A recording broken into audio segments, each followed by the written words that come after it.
Também na gasolina e no etanol, lá no projeto de lei complementar, cai para 17% o ICMS, e o governo federal se dispõe a zerar o seu tributo federal, PIS, COFINS e CID. Ou seja, a gasolina também deixaria de ter imposto federal.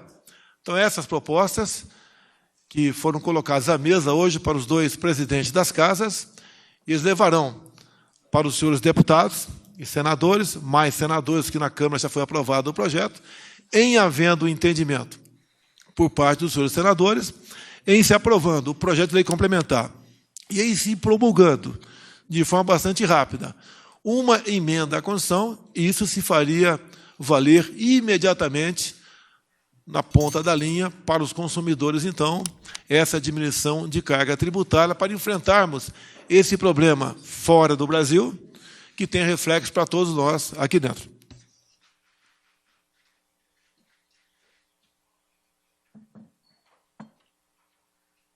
Boa noite a todos. Como disse o presidente, o enfrentamento da guerra ao Covid, a primeira grande onda que se abateu sobre nós mantivemos todo o tempo o duplo compromisso. De um lado, proteger a saúde dos brasileiros, salvar vidas, preservar empregos, e fomos implementando em camadas todas as medidas que foram nos protegendo. Tivemos um desempenho que tem sido muito elogiado lá fora, porque foi mantido esse compromisso de responsabilidade fiscal, ou seja, nós somos uma geração que pagou pela guerra, nós não transferimos os custos em endividamento em bola de neve para gerações futuras. Da mesma forma, quando começa essa segunda grande guerra mundial, porque o fato é que a invasão da Ucrânia pela Rússia fez disparar o preço da comida e da energia. Quando nós somos atingidos por esse golpe, é natural, absolutamente natural, que a política reaja e queira proteger a população brasileira novamente, agora de um inimigo diferente, que é o preço de comida e energia. E o presidente, já o ano passado, tinha manifestado o interesse nesse compartilhamento de custos. Se a economia voltou forte e a arrecadação está aumentando, existem dois tipos de comportamento. Tem um comportamento que é justamente transferir uma parte desse aumento de arrecadação para a população. Nós estamos com esse comportamento de transferência do aumento de arrecadação para a população brasileira. Então, esse PLN 18, PLP 18 que a Câmara aprovou, ele, de certa forma, diz o seguinte: tem um critério de essencialidade, todos têm que se engajar nesse combate, nessa guerra, todos têm que colaborar, principalmente se receberam recursos abundantes. Nós gastamos quase 700 bilhões de reais justamente para proteger todo mundo, e estados e municípios estão numa situação em que nunca tiveram antes, todos em equilíbrio, todos em azul, pagaram os fornecedores, estão com as contas em dia, estão dando até aumento de salários, quando a guerra ainda não acabou. E a guerra que está vindo agora é justamente essa guerra de comida, de preço de comida e de energia. Então, nós estamos justamente renovando o nosso compromisso de proteção da população brasileira com uma cooperação entre os entes federativos, uma cooperação das duas casas, o Senado e a Câmara. A ideia é justamente que uma parte que venha por esse teto de 17%, essa seja a colaboração dos estados e municípios, e o governo federal, por outro lado, transferindo recursos para qualquer redução de impostos que vá além disso. Então, se vai haver uma redução de diesel, se vai haver uma redução dos impostos federais também, como a CID e PIS, COFINS, nessa PEC dos combustíveis e da energia, o governo federal se dispõe a transferir recursos, que é uma forma de fazer o repasse para estados e municípios, ressarcindo, transferindo receitas para que eles, então, possam reduzir. Eu vou dar um exemplo muito simples, só para ficar todo mundo com isso bem claro. Suponha que o preço de um combustível é 100. Mas você tem um imposto federal de 5 e um imposto estadual de mais 5. Então, ele está sendo vendido por 110. Um subsídio é quando um bem de 100 é vendido por 90. Ele está sendo vendido abaixo do preço. E aí isso envolve um subsídio. Não é o caso. O que nós estamos fazendo aqui é o seguinte: o preço é 100, nós não vamos vender por 90. O preço é 100. Só que tem um imposto de 5, federal, que nós já eliminamos e vamos eliminar agora sobre gasolina, havíamos eliminado sobre diesel, e tem mais 5 dos estados. Mas nós vamos ressarcir os estados, transferindo receita para eles, de forma que eles não tenham essa perda de arrecadação por estarem contribuindo para atenuar o impacto sobre o povo brasileiro dessa segunda grande guerra que nós estamos enfrentando. Então, se observarem, essa guerra começou há 100 dias. Então, quando ela começou, houve as primeiras movimentações, nós fizemos o PLN 11, pedimos a contribuição de todos, fomos também ao Supremo quando houve uma diferença de interpretação quanto a um acordo que havia sido feito, e aí veio o PLN 18, que faz o teto de gasto, que é um conceito extraordinariamente importante, muito relevante. O governo não pode, qualquer que seja o ente federativo, não pode passar para 30, 40, 50, 60, o número que ele quiser. Deve haver um teto de gastos. Da mesma forma que há um teto de gastos, deve haver um teto de impostos. Então, esse conceito é um conceito muito sólido, muito importante, e eu termino dizendo que nós estamos mantendo o nosso duplo compromisso. Primeiro, nós vamos proteger a população brasileira novamente, o governo federal transferindo recursos, não para dar um subsídio, mas para transferir recursos exatamente para permitir redução de impostos, que sempre foi o nosso programa. Redução de impostos. É o que nós estamos fazendo. E é muito parecido com o que aconteceu lá atrás com a cessão onerosa. Nós, na verdade, transferimos recursos para estados. Então, quando você tem um teto de gasto, você fala, olha, o teto aqui tem que ser respeitado. É claro, é para o governo não crescer. Não se trata disso. Trata-se justamente de uma transferência extraordinária de recursos para que os estados possam, então, transferir uma parte do aumento de arrecadação para a população brasileira. Eu termino dizendo que todas as economias do mundo estão fazendo isso, quer dizer, os 11 dos 14 mais importantes países europeus estão estudando formas de baixar impostos, os estados americanos estão baixando impostos, o nosso governo, de novo, está na frente, porque nós estamos tentando nisso, e o presidente está falando nisso já desde o final do ano passado, como reduzir essa carga tributária, e é um esforço cooperativo entre os entes federativos. Nós estamos transferindo recursos para os estados para que eles possam transferir uma parte do aumento de arrecadação deles para a população brasileira.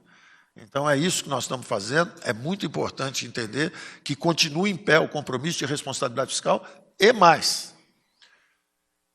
Tem tempo definido, até 31 de dezembro, e valor definido.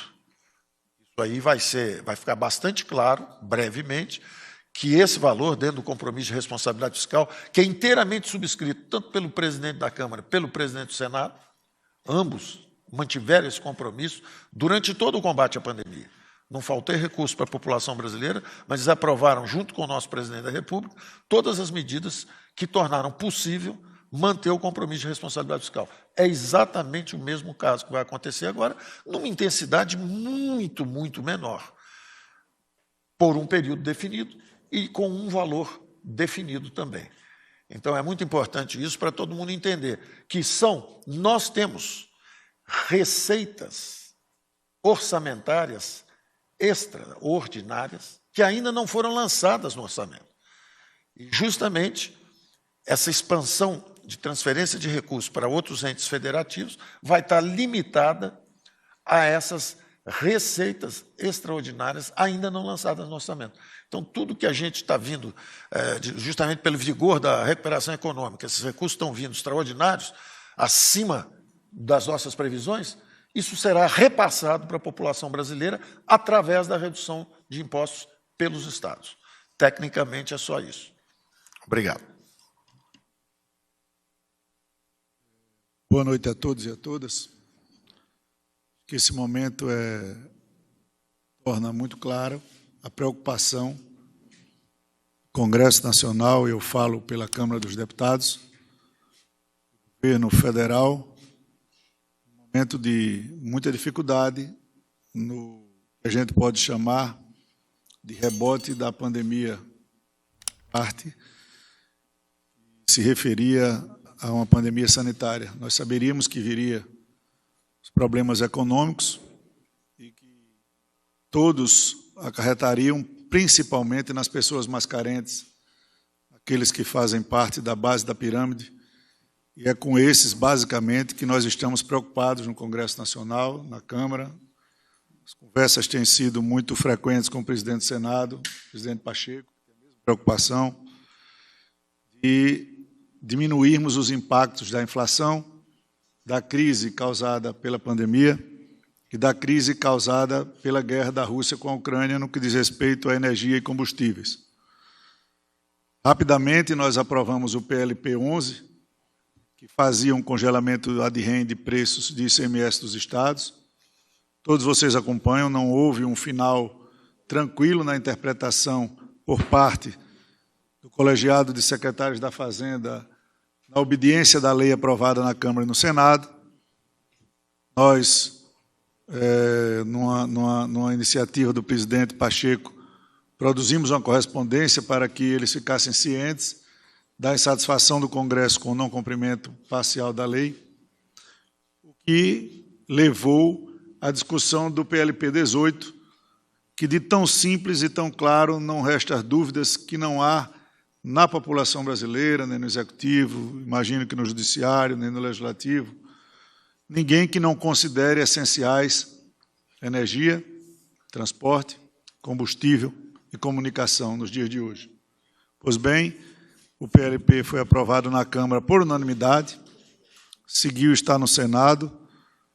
Temos conversado muito com o presidente Pacheco, a quem nós reiteramos o apelo de votação do PLP, com discussão, e fomos convidados hoje pelo presidente Jair Bolsonaro, o ministro Ciro, o ministro Paulo Guedes, o ministro Anderson, o ministro Saxida, e integrantes do governo, para que fosse discutido com o presidente da Câmara, o presidente do Senado e relator do PLP 18 no Senado, as possibilidades do governo federal avançar na sua contribuição, eu entendo assim, ministro Ciro, com relação aos efeitos de mitigar, diminuir praticamente a preocupação com aqueles que sofrem mais na ponta da tabela, aqueles que não podem comprar o seu botijão de gás, aqueles que não podem abastecer a sua moto, o caminhoneiro que está com dificuldades de manter o seu negócio em pé com frete, e o governo federal se dispõe,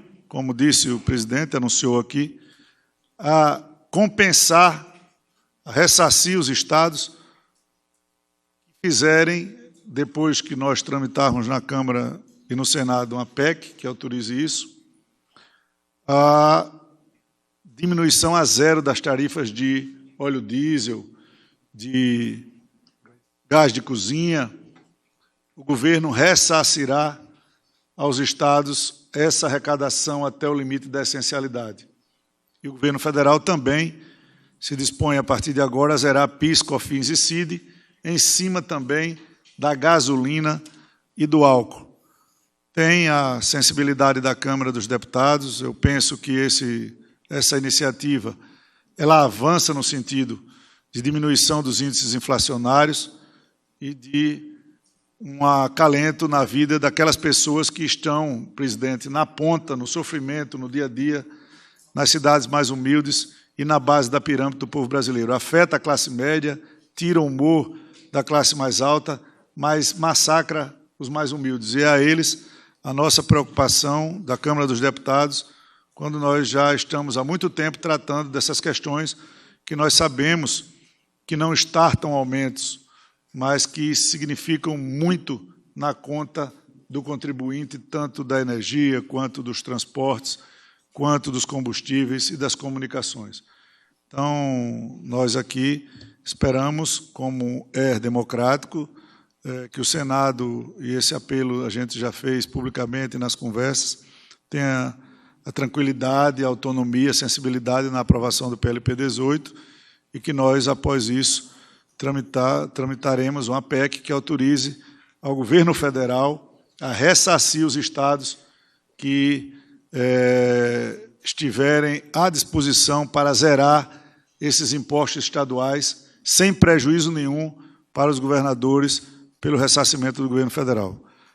Eu queria agradecer a oportunidade e a Câmara continua atenta ao combate aos efeitos da pandemia que nós ultrapassamos no ano de 2020 e 2021 e agora estamos no rebote da parte econômica dela. Muito obrigado. Boa noite a todos. Eu gostaria primeiramente de agradecer ao Presidente da República e aos seus ministros de Estado pelo convite feito ao Senado para que participasse dessa reunião, um exercício democrático da busca de consensos, da identificação dos pleitos, dos apelos, e nessa reunião, em que se fez presente também o Presidente da Câmara dos Deputados, o deputado Arthur Lira, há uma afirmação do Poder Executivo Federal pelo Presidente da República no sentido de aprovação do PLP 18, já votado na Câmara dos Deputados. Lançaram-se diversos fundamentos acerca da essencialidade em relação a esses itens que estão contidos no PLP 18. Desde que o projeto chegou ao Senado Federal, o designado senador Fernando Bezerra Coelho, que tomou parte também da reunião, que eu fiz questão que participasse para que ouvisse os argumentos. Desde então, o senador Fernando Bezerra tem se debruçado acerca do mérito dessa matéria, ouvido senadores da República, inclusive produzindo seu relatório com a participação do líder da minoria, senador Jean Paul Prats, e do presidente da Comissão de Constituição e Justiça, o ex-presidente Davi Alcolumbre, e ouvindo também, sobretudo, os estados da federação, através dos secretários de Estado. Os secretários apresentaram 7 pontos de atenção em relação ao PLP 18, que estão na consideração do senador Fernando Bezerra. O Executivo, então, pondera em relação a esse mesmo PLP o seu ponto de vista e a sua necessidade, e além da defesa do PLP 18 nessa reunião, o Poder Executivo também anuncia medidas de sua parte, de sua autonomia, em relação à desoneração tributária dos combustíveis. Isso tudo revela, de fato, uma grande preocupação nacional hoje, que envolve todos os poderes da República, todas as instituições, com o preço dos combustíveis e com o sacrifício da população brasileira e dos consumidores brasileiros em relação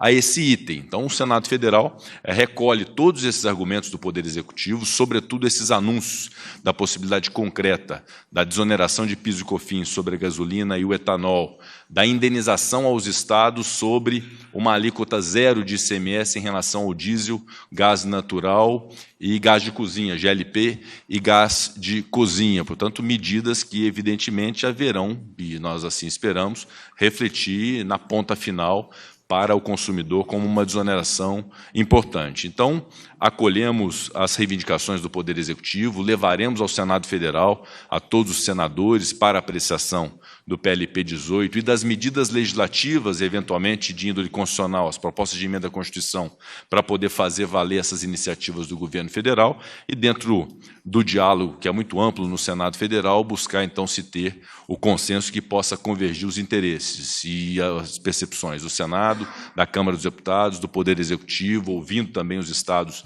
da Federação, e esperamos, muito brevemente, ter uma definição em relação a esse relatório do senador Fernando Bezerra Coelho. Mas, de fato, uma oportunidade ao diálogo, uma oportunidade ao consenso, e o que é o mais importante, favorecer o consumidor final em relação ao problema gravíssimo que nós temos hoje, que é o preço excessivo do combustível na bomba dos postos de combustível. Muito obrigado.